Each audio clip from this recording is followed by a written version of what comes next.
All right. Today I am sitting with Devin Butler, founder and CEO of Arizona Entrepreneurs, one of the fastest growing entrepreneur communities in the state. Devin moved to Arizona without a network and ended up building the network everyone now wants to be a part of. Through weekly masterminds, monthly trainings, in person events, and a packed community platform, he's helped thousands of entrepreneurs connect, grow, and actually scale their businesses. He also runs Community Launch, where he helps creators and coaches build profitable online communities of their own. Devin is someone who understands growth, connection, and what it really takes to build a movement from scratch. Excited to dive into the story behind it all. Devin, thanks for being on here. Yeah, I appreciate you having me, man. I'm excited. Let's go. I love it. So yeah, right off the bat, like what made you become an entrepreneur? I love to ask this kind of question in general, but do you think it's a lot of it's nurture, nature, born with it? Like what was it for you?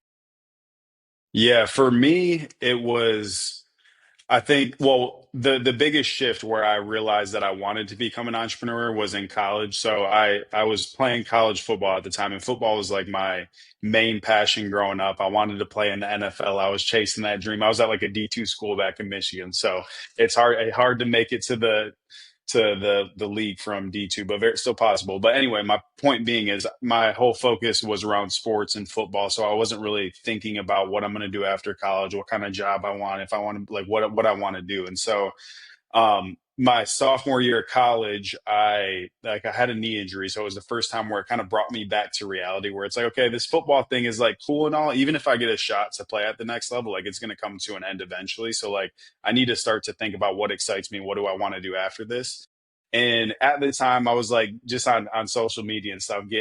My algorithm was like all entrepreneurs, like young entrepreneurs making money, doing big things, and so I started to just like see that. I was like, this seems like a really interesting lane. And for me, dude, it was the book Rich Dad Poor Dad. Like I think it was from like Instagram or something, but I saw someone recommend that book, that their mentor recommended it to them. I was like, let me try it. And before then, I genuinely don't think I've read a book from like the front cover to the back. So it was like the first book, and I was like immersed in it to where it was like super interesting to me.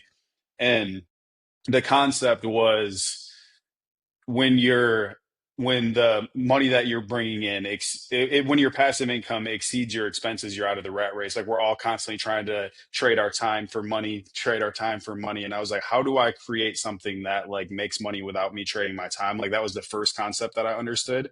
And the only direction that I really saw was business. Obviously you can invest in different assets, but for me it seemed like business was the most feasible way to do that. And so it started just getting me like super interested and passionate about business, and like what opportunities do I have to like focus on in my 20s, 30s to like build passive income, build businesses that don't require me to trade my time and energy. And so that was the first thing. And then from there, typical entrepreneur route, tried drop shipping, tried videography, tried all these different business models that didn't work out, which eventually led me to the stuff that I'm doing now. But it was, yeah, it was just back in college when I was like looking for what it was that I wanted to do, and I was like, this sounds interesting. Let's go. Do you think you were born or like I talked to Joseph Romero, I did one of these with him, Mhm. and he's like, yeah, Yeah. athletes. I think it has. I played golf. Like it's just like it grinds into you that like a lot of like successful entrepreneurs I saw. So I don't know if it's true, but I feel like a lot of them grew up playing sports or video games, and it was just like Mhm. video game became real life. You know, where it's like No, this. that's real.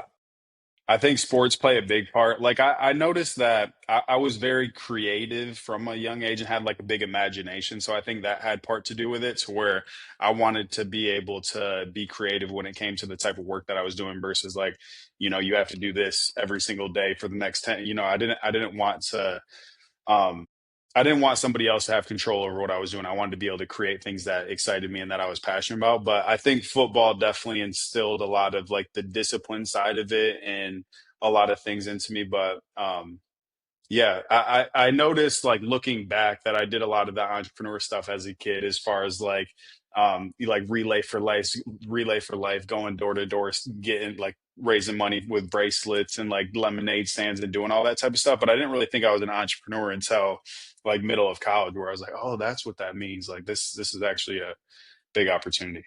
Yeah, 100%. What I love specifically about what you do is it's it just building communities, like bringing people together. I think a lot of people Mhm. sleep on that. Have you done the Ikigai thing where it's like you take, have you heard of that? Like, I I've know. heard of it. I haven't done it recently. Okay, yeah, I literally heard of it too the other day. I've heard of it, but I never actually did it until the other day. It's like you Yeah. combine what you love, what you're good at, what the world needs, and then what you can get paid for, and you combine them all Hmm. together. And I was doing mine, and it was like building communities, specifically around golf and entrepreneurship. But yours, like, look what you're doing. I mean, it's massive, right? So it's sick. I want to be a part of it for next year. I got to close a couple more deals, and then I want to join on the inner For circle. sure.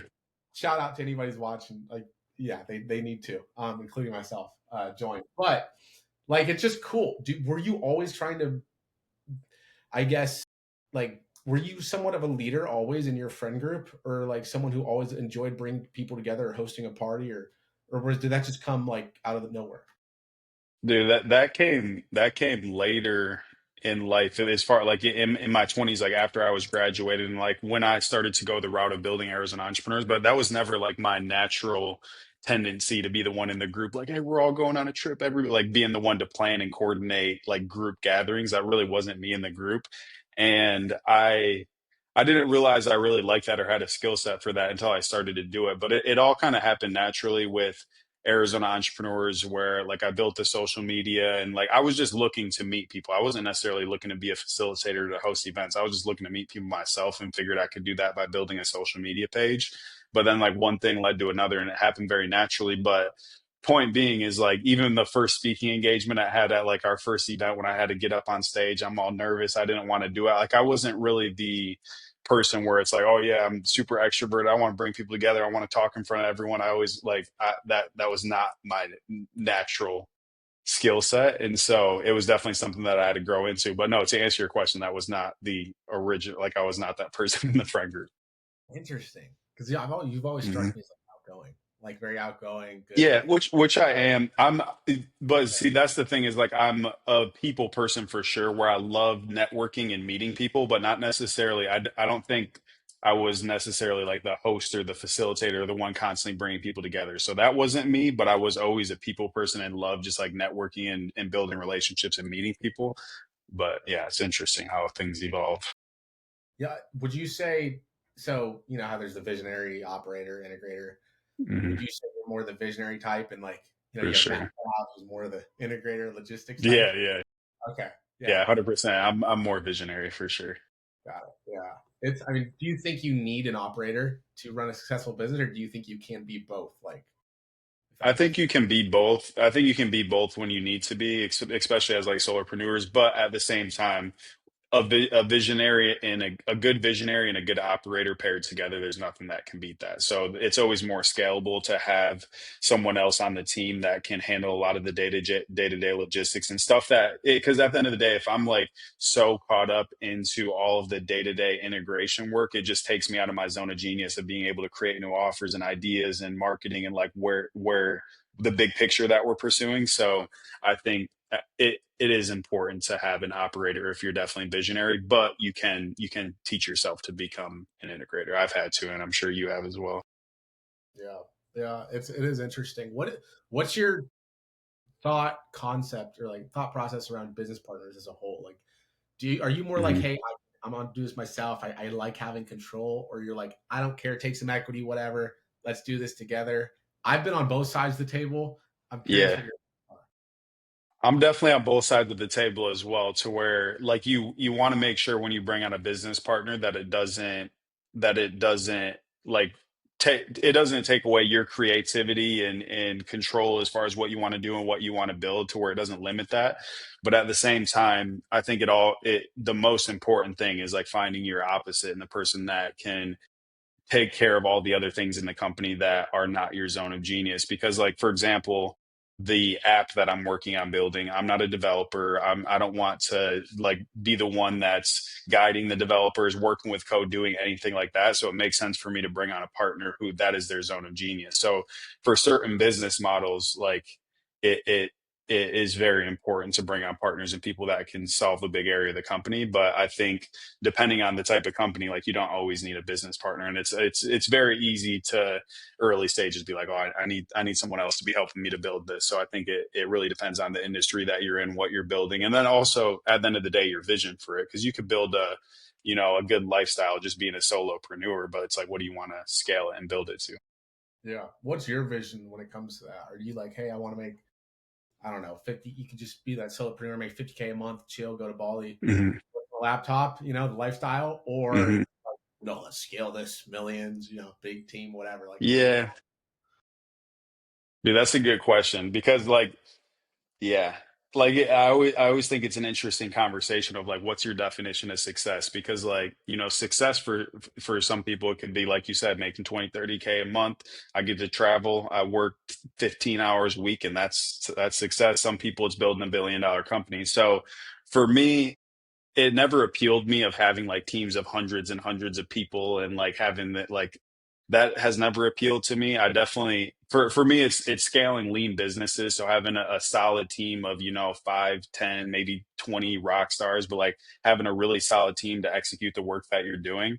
Um and then from like a yeah, I do want to scale some big businesses for sure and have some big exits and everything. So I do want to do that. But I've never like some people they say their goal is like I want to build $1 billion business. That's not my goal. Yeah. Like, at what cost? Yeah. What, so right now, the current, like, what's your model currently? Does most of is your primary business Arizona entrepreneurs, or is it community launch? What does that look like?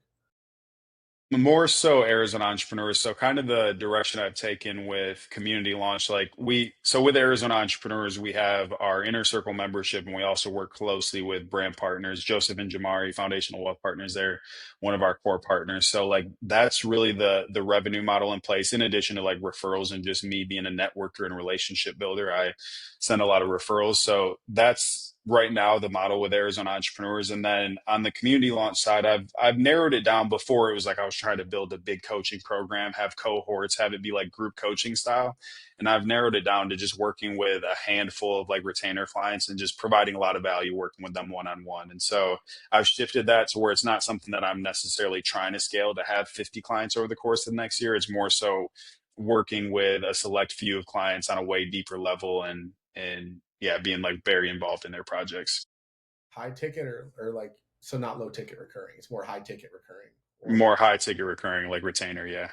very cool. What's your process for that as far as getting leads? Are you running ads, or is it like kind of just whatever comes to you, and then That's part of the transition with it. Before it was something that we were running ads to and we were trying to scale it like to be a big offer and go for the volume play of it. It was still high ticket, like 5 to 10K offer, but volume play of like, let's bring on, 5 clients this next month, where it shifted to be more like high ticket recurring and working with a handful of clients that were and honestly, what's kind of happening now is a lot of these clients are here. A couple of them are here in Arizona, where we're talking about building like communities, a different niche and demographic in which we're serving, but very similar to what I built with Arizona entrepreneurs, but a different industry. And so that's something I'm excited about. But yeah, did that answer the question? yeah, Oh, it did. but don't no, yeah, relationship building is like so. All the people that have come into the program recently, it's all like connections and people who are like, dude, I want to build what you built, like here. So we're not running ads to the current offer. Yeah, is it more of an, you're helping them build in-person communities, or like online, school communities? Like, are you helping them just build it for a referral base, or like an actual monetization structure, like, those coaches who help coaches?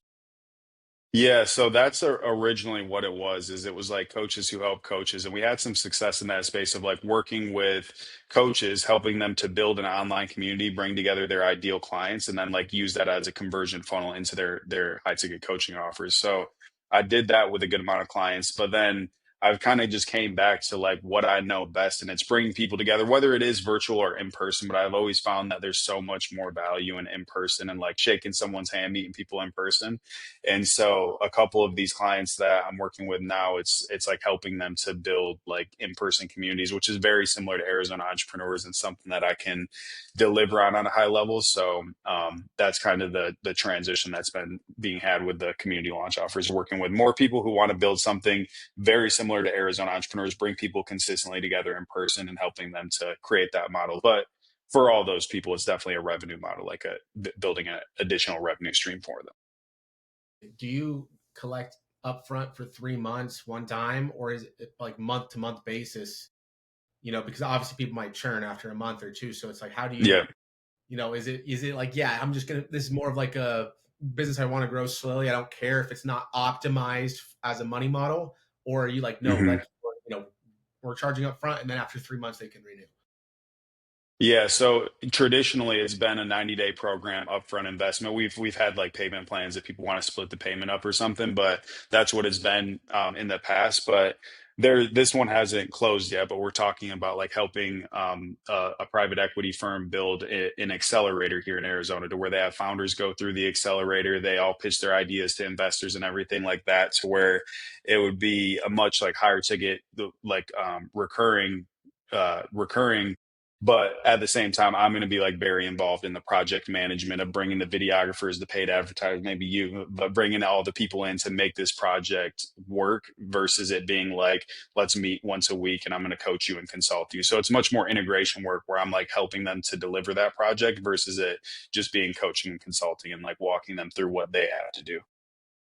That's cool. Yeah. Do you think the way the market's shifting with AI, what are your thoughts on info versus agency or info versus services? I mean, we're running into this ourselves where it's like, okay, Matt, we might start coming out with a done for you offer where instead of Hmm. like done for you editing, there's just some done for you elements, but it's majority of it is coaching, consulting. It's like, Hmm. no, now we'll actually have an agency leg of the business because AI, like what are your thoughts with that? Do you think that coaching Hmm. is still gonna be around forever because people are always going to need help with something?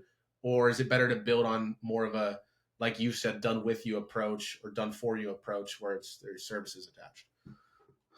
I mean, we both know that it's easier to sell done for you. Like if I like all the sales calls that I have, if it's like, okay, it's this price and I'm going to walk you through everything you got to do, handhold you throughout the process, or this price and my team will do everything. They're like, I want you to do it. And so it's obviously easy to sell done for you, but there's much more infrastructure and team and everything that has to go into delivering those offers. But I think AI is going to I think coaching will always be around, but at the same time, I feel like AI is definitely starting to bleed into that, to where you can take Hermose's, all his videos and content he made, put it in one chat GPT, and now it's just Hermose that I could talk to whenever I want to. So obviously there's stuff like that coming out. But I think coaching, being able to go direct to the source and get like a real answer from someone of like their exact feedback and how they recommend you structure something, will still be around. But I think actual delivery of like doing the service, providing the result that they're looking for, and being able to execute that process for them, and however long it takes you to do so, is becoming increasingly more valuable.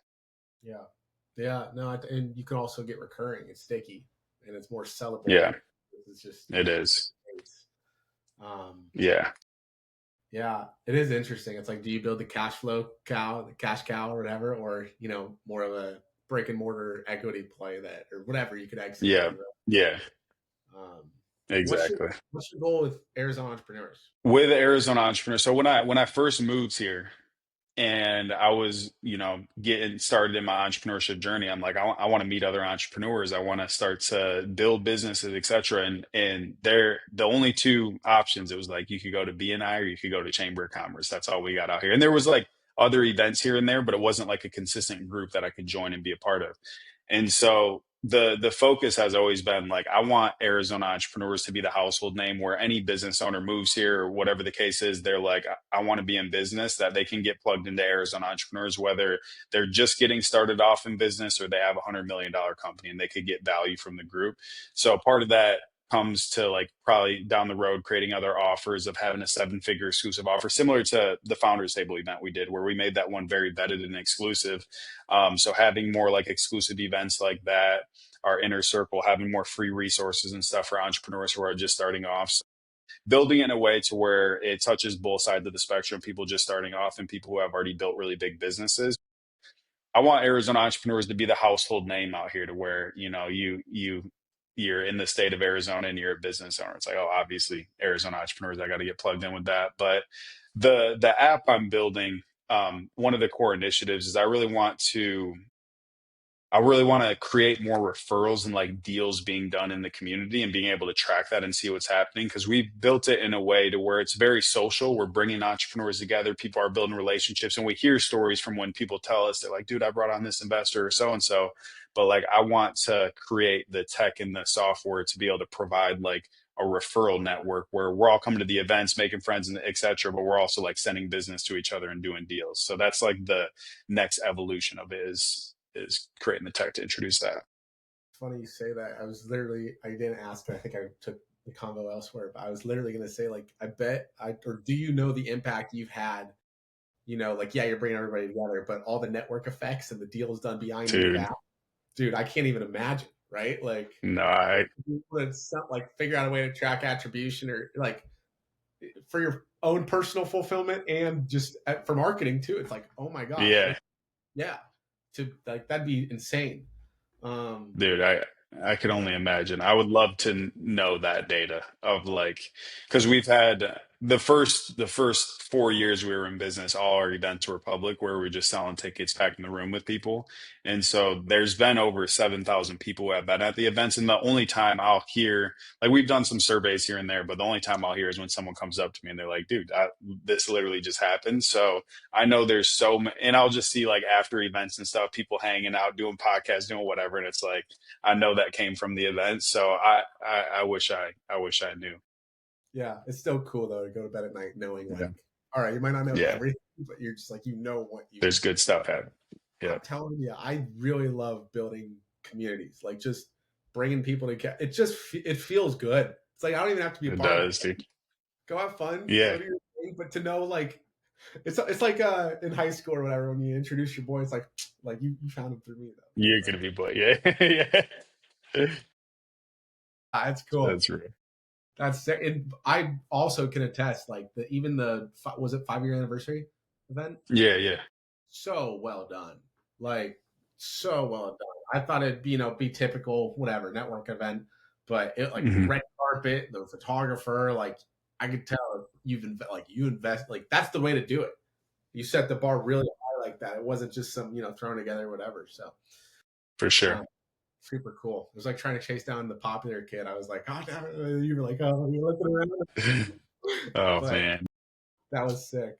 Uh, so overall, I mean, what like I guess if you zoom out, forget the business, forget the tactics, what is your why behind all this? Knowing you will die, like why even do what you're doing? Where does that fulfillment piece come through? Yeah. For me, I do find a lot of fulfillment in the type of work that I'm doing to where I'm able to see like real life scenarios of how people's lives are changing. Like they're from our first event, and I've shared this story a ton of times. This is like my biggest win. No, but there's someone that got married from the first event that we host. Like they met at the event and then went on to get married, and like that's so cool to me that like the community that we're building and that like two people met. I think they just had a baby recently, and like that's a whole family tree that's going to be created just from like bringing people together in one room that are thinking in a similar light of like we're building business, it's bringing together like-minded people. And so that is very meaningful to me, to where in Arizona I want to build that community to where everybody can get plugged in and get a ton of value, whatever that leads to. It leads to so many different things, but building that here in Arizona. But then that's like really what led me down the community launch side, is like there's been 7,000 people at our events. I've heard all these stories, everything that has come from this community. How do I duplicate that result to where now we got 1 million people that have been a part of our events? Obviously, I can't do that only here in Arizona. So that came to working with other community builders and coaching and consulting them. But I do have a really big passion for community building because I see how life changing that is for people that are a part of a community that has like good integrity and is bringing together the right people. And then as far as like my why personally, like I didn't grow up with money and wanting to be able to build a life for my future family and be able to like, yeah, just do the things that I wasn't able to do at a young age, and create that. So it's very much so like the businesses that I build are definitely like purpose-based businesses where it's something that fulfills me and impacts people. So that's the side of it on the business side. And then for me personally, like core motives is like I want to be able to, you know, create a really solid foundation for my future family and be able to travel the world, experience this beautiful world and do all the things. So I'm very motivated by that. Amen. Yeah. What do you struggle with most day to day? If you had Mm. to pick something. Could be life, What I behavior, struggle, yeah, I would say I wouldn't. I've gotten a lot better at this. And or would you say you're more visionary or integrator? visionary. Visionary. I've gotten a lot better with shiny object syndrome to where it's so Oh, easy for me to like, especially with the type of work I do, to where I'm bringing all these entrepreneurs together and people are like, dude, I got this idea for you. Let's partner up on this. Let's collaborate on this. So there's so many ideas getting thrown at me to where it is challenging for me to filter out what I need to focus on and just making the main thing the main thing. And I've gotten a lot better at that as of the last couple of years to where it's like, no, this is what I'm focused on for the next year, 2 years, whatever the case is. But that is something for me to where I'm such a visionary where it's like, bro, that's a good idea. Like, should I drop everything and we just focus on? So yeah, just trying to filter out opportunities. And then other than, I mean, honestly, dude, one of the biggest challenges for me, and I haven't found a way to simplify this process, but it's like inbound message, just messages of like managing my email inbox, my text messages, my Instagram gram DMs, just like all the messages of being able to respond quickly and manage all. dang. Yeah. I mean, I feel you on the shiny object one where it's like, obviously, yeah, you wear the red dress, it's just like so many Hmm. sections out there. Even building apps, like now a lot of people are vibe coding apps, and it's like, I know. it's I crazy. wanted, yeah. But yeah, and then the DM. I mean, I don't know. You could get a VA now, or like a train, like Yeah. someone to be in your Yeah. DMs, And or I don't know. I have my VA right now manages my email inbox, so that one is like a lot better, but still it's like, and I can't even like I can't imagine like a influencer or celebrity like how many DMs they get and how they probably just don't respond. But yeah, some of the stuff like personal DMs and stuff, I'm like, do I want a VA in my DMs? If it's all business and like prospecting 100%, but when it's like my buddy hit me up, happy birthday, I don't want my VA. Like, thanks, bro. It's terrible. We have a set. I have two in my DMs, and it's like they're on their primary, and then I have all my personal contacts, people I meet or even talk to. I'll move them over to general. So like you have General a smart. general, but the problem is I'll meet somebody at network event, whatever, and then I'll get their Instagram, they follow, have a full on conversation, and then yeah, my setter in New York or whatever goes, Has no idea. Yeah. yeah, I'll be like, not thanks for the follow. Love your and I'm like, they're like, did I just talk to you 20 minutes ago? Like Yeah. Yeah. it's you gotta warn them now. But yeah, no, I get what you mean. It's nice they separate them, at least on Instagram, with different inboxes. Yeah. No, that is helpful. I should do that. If you're but you're like you said, you get I mean, how many people are in on Arizona entrepreneurs? How many people do you think have shown up total to a networking event of yours? So it's been, I know it's over 7,000. So I pulled the data recently of like all the events and different people, and it's over 7,000. Yeah. That's yeah. I mean, do yeah, that's 7,000. I mean, I guarantee a percent of those. Even you and I were talking like, oh, what can we do golf wise, or whatever. Like, Yeah. Yeah. Yeah. Yeah. it's Yeah. like I bet there's a million people who are just constantly hitting you up. That's crazy. Um, yeah, you could start like I don't know. You could definitely do be like a deal makers and then private equity or something. Like, there's some Dude, really that's, yeah. And that's the lane I want to get in definitely is just like, yeah, because I love that side of it. So if I had all the money in the world, that's all I would do is like just find opportunities that are good opportunities and invest on them, bring the people together, etc. So that's definitely the big vision. I want to do that, but yeah, there's just a lot of managing people and having just a ton of people that have been to events, friends, acquaintances, etc. So it's just a lot of managing of people. So I'm learning to get better at that and put processes in place. totally, totally. If you weren't building communities or doing anything of it you're doing, right now in an alternate universe, what do you think you would do if you had to start all over and you couldn't do it? And I couldn't build communities or like, dude, that's a good question. Honestly, the software like app building space is really interesting to me, and not just because it's trending right now, but like if you have a like a real solution that a software provides, and it's something that people are willing to pay for, like the scalability in that. Because I even think of like coaching, where it's like if I have a $10,000 coaching offer, whether it's group coaching, whatever, like there is some aspect like it's going to take time and energy to manage those people, help them win, help them get results versus a software, you build the tech to where it does exactly what you need it to do and then charge whatever it is. Like that's so scalable. And the fact that you don't have to, like, each client you bring on, the software is the software and it does the thing it needs to do. And so it's really interesting to me, the scalability of SaaS companies. And like yeah, I may just be a SaaS entrepreneur if I just started from scratch. SaaS is sick. It's I think a lot of people the typical progression route, or at least what I've heard, they're seen as like agency. They start an agency and then they get into info coaching and then they get into SaaS. And it's just like the Yep, natural 100%. because it's just the multiples. I mean, Figma. I don't Figma sold whatever a year ago, 2 years ago for millions, like 40 million. Hmm. I don't know. Don't quote me on that, but yeah, it's like yeah, to not have to fulfill, you just have a couple tech devs. I like. What are your thoughts on school? I still love school. Like what up, Sam? I I love school. watch school news like every week. The new like what they're doing. It's just fun. Like I've never thought I'd ever tune into watching someone build a software, but Hmm. the way they've done it, it's just it's so simple. Like, do you? Okay, yeah. I mean, niche question, but WAP or school? Like, what are your thoughts on that? Ooh, good question. In this, I haven't used WAP in the last like 6 months, but I had a client that I was working with for community launch, and they wanted to first build their community on WAP, and it was like right when WAP communities were launching, and it was just the cool thing about it was that they had developers on hand. So you tell them like, hey, I want this feature built, they could go and build it like relatively quickly. So that was really cool about it. Was it was like you're building it with the developers, but at the same time, it was just like it didn't have all the pieces in place, but it was also difficult to like get users into the community and for them to know what to do when they have never heard of or used this platform before.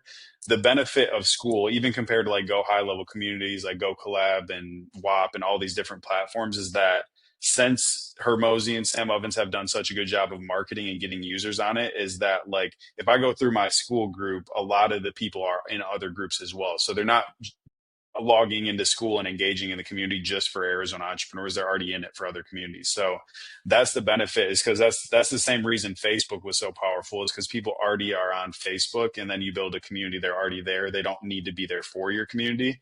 But that's just gotten so diluted with all the content and everything on there. So school, in my eyes, is now becoming that place where like everybody's on school. So like it's just a matter of what communities they're actually logging into and being active in.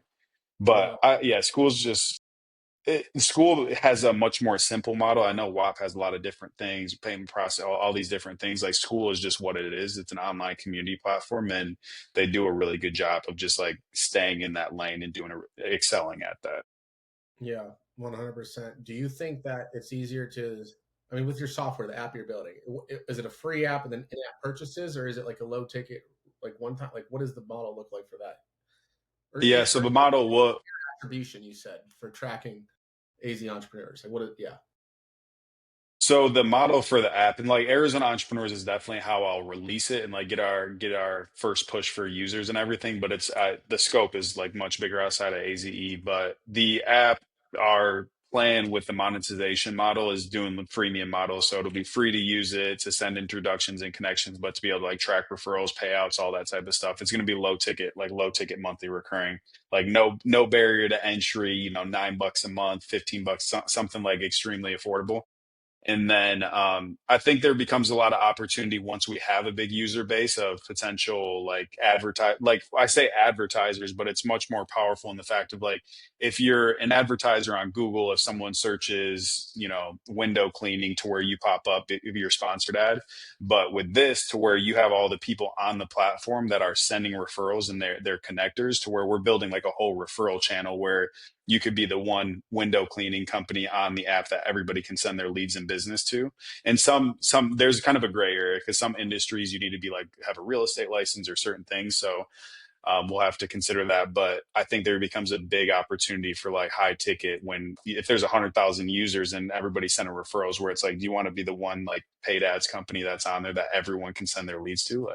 yeah. Is it? Was it one? Like Only have one in each niche, or would you? And then that person gets the that's or no? I'm just using Oh, that as an example, but it's like yeah, we'll have to figure out how to do that down the road, whether it's one per niche or one per location or multiple or whatever. But the app and the way it functions is like I can add anybody to my sphere. The app's called Introsphere, so I could add anybody to my sphere and you and anybody in my personal connections and send referrals and introductions. But I'm thinking more for like the corporate side of it to where it's like you want to be the one company that is now in front of all this user base. right. Would you ever run Yeah. ads? Have people run ads or like to pay to be obviously to pay or whatever to be that guy, but would you ever run ads on the app itself or no? Maybe I haven't gotten to that point yet, but I think that as far as rolling it out, we're like it's on the App Store right now and everything, but there's still some like developments and things that we're working on right now before I like start really marketing and pushing it out there. So we're in the process of that. We'll probably just launch with the free feature and just like getting it out there, getting users on it, and then launch the low ticket recurring, and then so kind of like in phases before we start to figure out like the corporate side of it and how we're going to do that, but. Yeah, I low ticket recurring versus high ticket is like a battle. I just goes on my mind like every day. It's so hard. It's like, I like it depends. Long term, swallow the frog, like what you're trying to like low ticket recurring is the way to go. It just obviously takes a lot Yeah. longer. It's just but Yeah, it's it's way better, like long term. yeah, and I would for any service-based business, I'm definitely going the high ticket route. Like I don't think it makes sense to do low ticket recurring, but for like software and tech, there is a lot of like studies and science behind well, like the length of which people keep their memberships active, churn rate, all that stuff. To where if it was something like we charge 97 a month, now it becomes like all right, like, am I getting deals from this every single like so then it becomes another layer of value that we have to provide versus just the tech and the software to make this process much more efficient.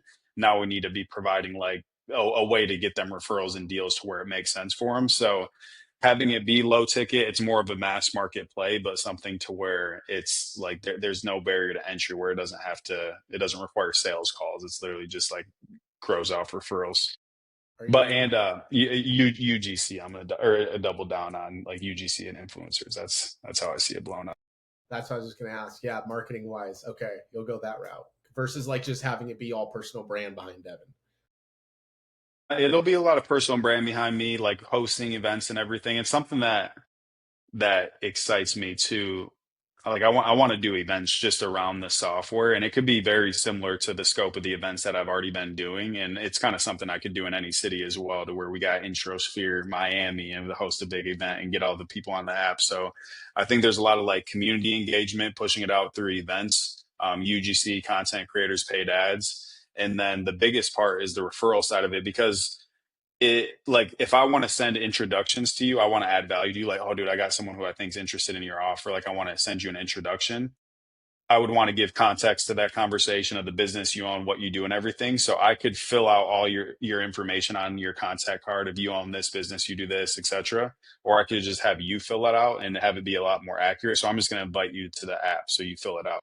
And so there's a huge like opportunity for exponential growth with like super connectors, people like me who are making a lot of introductions where, dude, I want to add you to my sphere so I can connect you with people and I'm just going to invite you to the app. So now I think the big KPI becomes every one user we get, how many users do they invite? If that number is 10, we get 100 people. That's really 1,000 people. 1,000 people is really 10, you know what I mean? It becomes like a multiple.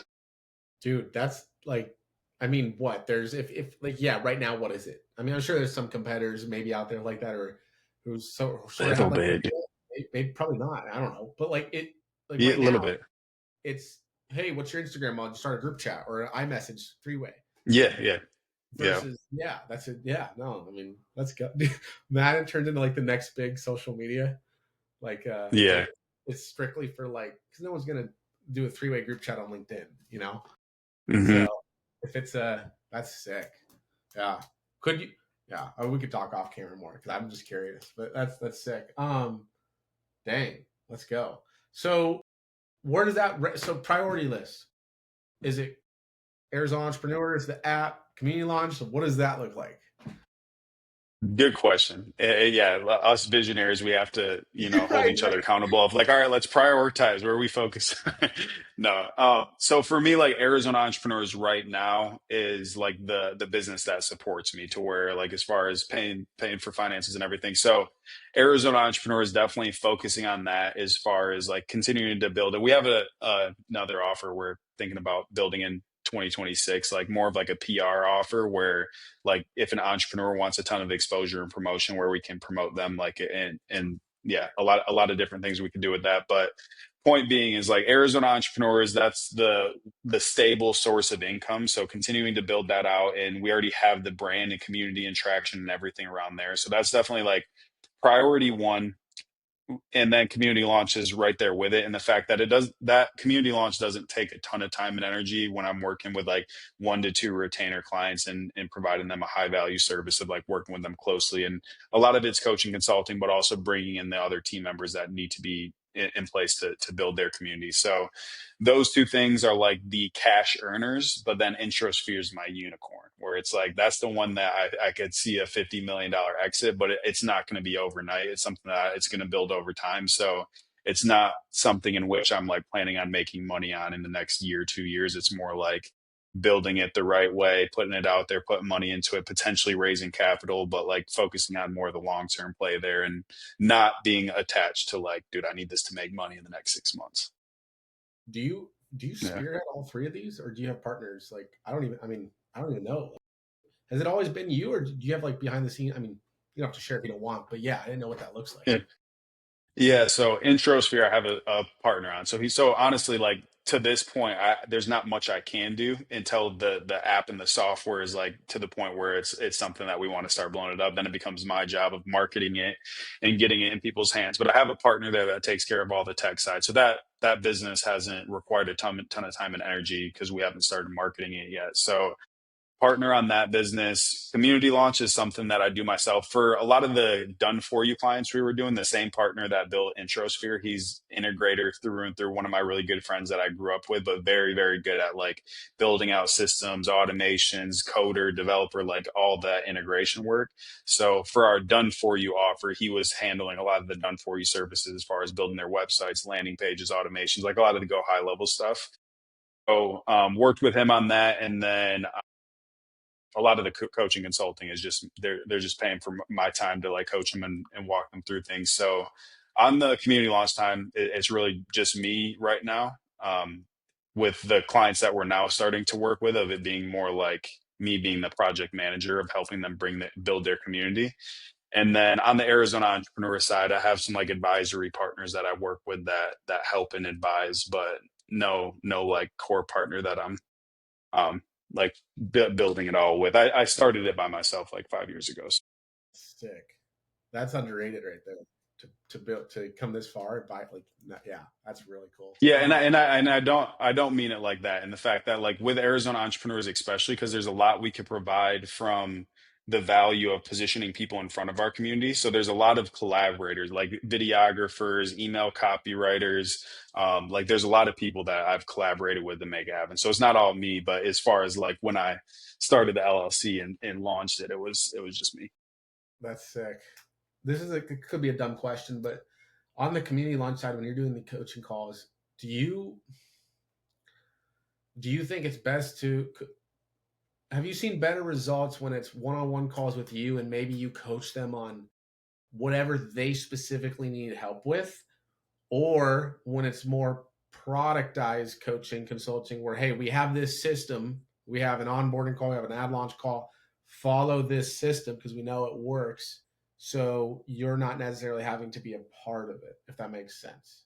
Yeah, dude, that's such a good question. I think both. So my reasoning for that is a group coaching offer will not work if it is like the first scenario, to where it's like you got a lot of different types of business owners that are trying to do different things, and you're trying to like cater to each of them, giving them all 10 minutes to talk and answer their questions live on the spot. Group coaching in my eyes only works where it's a very specific productized system that you're installing in their business, where it's like you literally have to follow these step by step, go through this module, come on, show us your results, etc. So that, but then also working with people one on one where you're able to, it really depends on the offer because, like, with that's kind of where I got to with community launch, where at first I was working with coaches and experts and I was helping them to build a community. So you can productize that in a way where it's like, okay, we got to set up your school group, we got to do this, and this. Versus now, I'm like, dude, my zone of genius is like bringing people together, building communities, hosting events, packing the room, like creating offers, like all of that stuff to where I'm finding much more interest in working with like that accelerator, for example, where we're helping them build like a huge accelerator here in Arizona.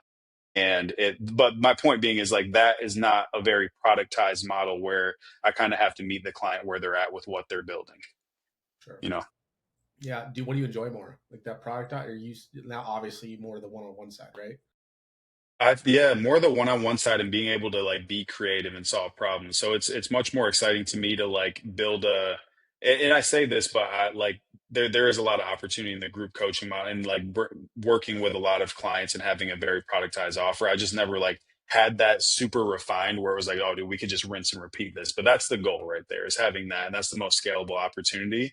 But just for where I'm at right now, to where I'm not focusing on community launch as like the one thing that I'm building and scaling right now, it's more just something where I'm able to help a handful of people and build other communities. So I'm having fun with being able to be creative where it's like, okay, give me the vision of what you want to build. So okay, now with my experience, I would recommend we have a videographer, we shoot this amount of paid ads, we do one in-person event, like being able to like cater it to them and their vision versus like because with community, you could host one dinner once a quarter and that's all the community is. It could be an online community. Like there's a lot of different forms of like what a community could look like, and it has to be in alignment with their vision and what they want.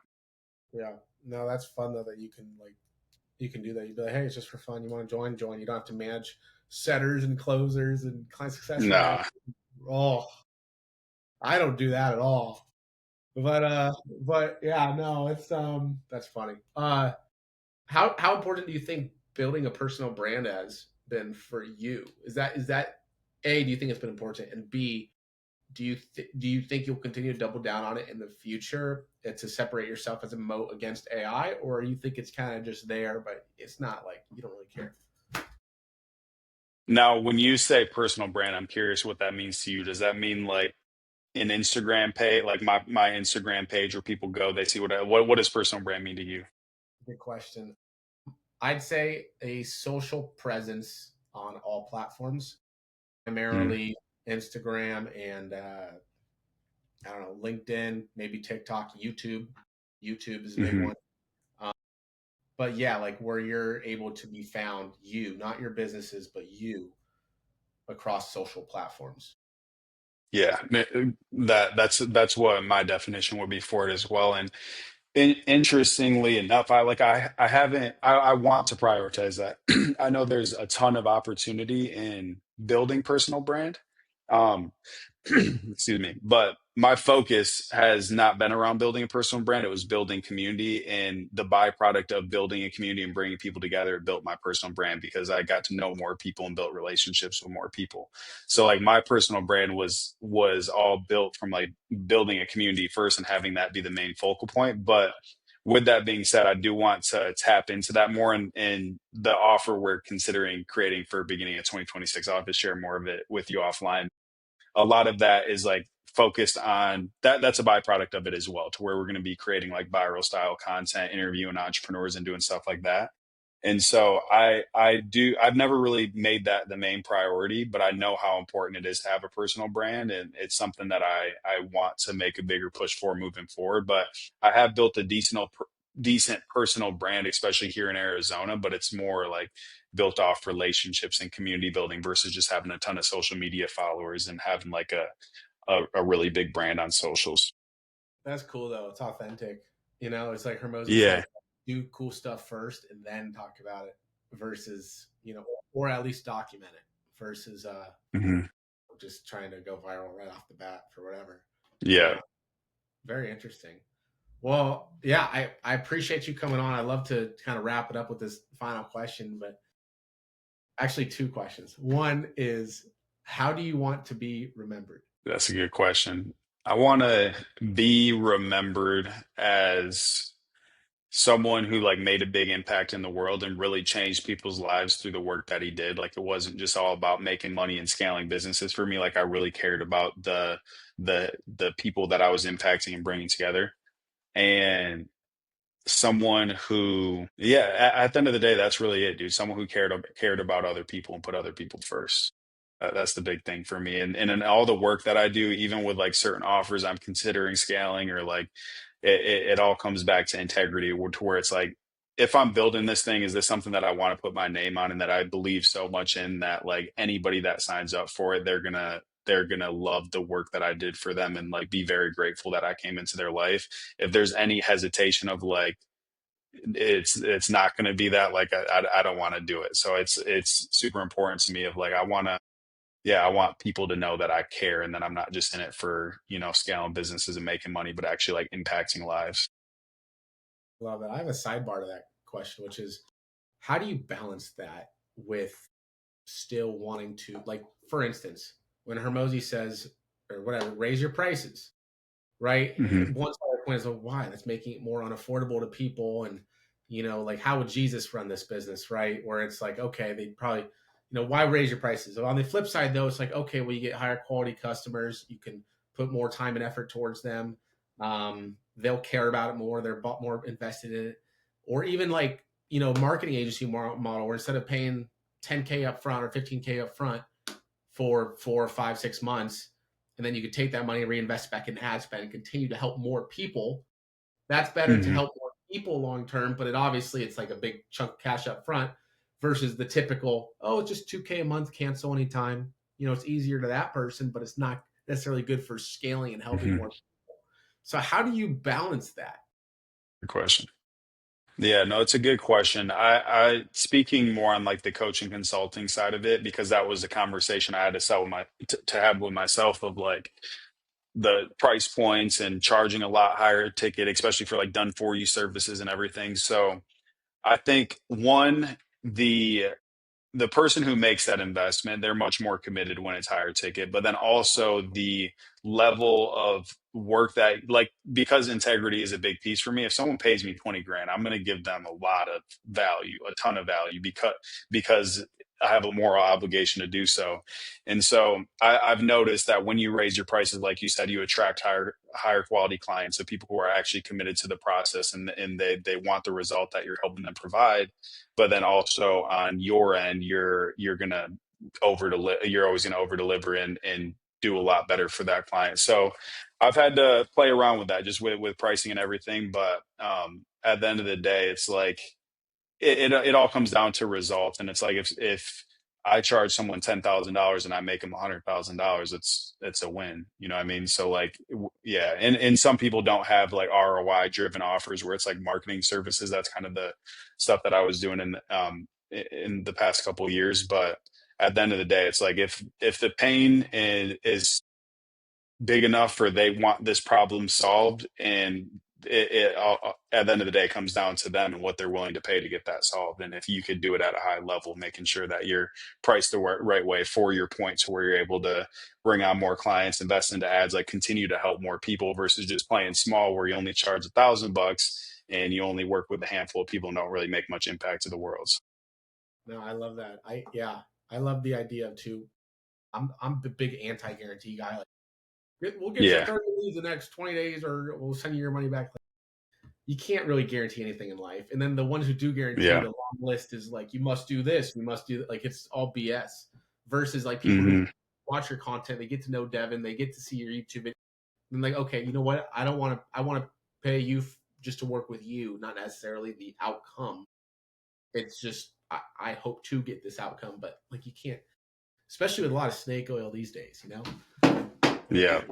But yeah, so, um, okay, very cool. And then lastly, like, what is the best piece of advice you've ever received?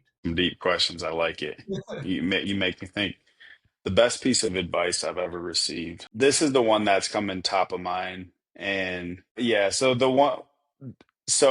when I was first getting started and building Arizona entrepreneurs. Like I had started some drop shipping stores, some videography, all that. That just fell flat on its face and failed. So throughout the time, like I had the Instagram page and we started to build a following and everything, and people were reaching out like, "Oh, do you guys have a membership, events, things of that nature?" And I was like, I think this would make a lot of sense for an offer to create. And I like started to go down that path. But then I was like, hold on, like I had a lot of imposter syndrome, and it's like, who am I to start an entrepreneurship networking community when I'm a failed entrepreneur? Like, wouldn't it make sense for someone who's successful to build an entrepreneur community, teach people and stuff? So I was talking to someone who I like looked up to as a mentor at the time, and he was like, "Dude, you are capable of doing this. You care about people. You want to bring people together. Like you have to believe and double down on it." And so for me, the biggest thing that I took away with it was like any business endeavor, anything that you're ever going to go into, like it will only work if you have full conviction and belief that it will work. But like the second that that withers away, it won't, because whether it's on sales calls or whatever the case is, you're not going to be able to like display that level of passion to get other people to be bought in, to be excited, to bring on investors, whatever the case is. And so for me, it was like that paradigm shift of I am capable of doing this. I'm the facilitator. I'm going to bring people together and bring on experts and learn myself and network and build relationships. But it was teetering that line of like, imposter syndrome and not feeling like I'm good enough to build a community, and realizing like, no, I am capable of doing this, and like burning the boats, believing 100% that this is what I wanted to create it and believing that it was valuable. And, yeah, it's been an amazing journey so far. So just full conviction, belief in the idea, the thing that you're going down, regardless what other people say. Because as you know, people are gonna be like, "Dude, are you sure you should do that?" Yeah, yeah. How do you like like I, I'm glad you brought that up. How do you get past that? Because like I'll still struggle with that sometimes. We've helped over 70 local Mhm, businesses. It's more consulting at the moment until we have some done for you services, but if they don't implement it, they don't get results. Is that okay? mhm. Tyler is a bad program, or is that just coaching consulting in general?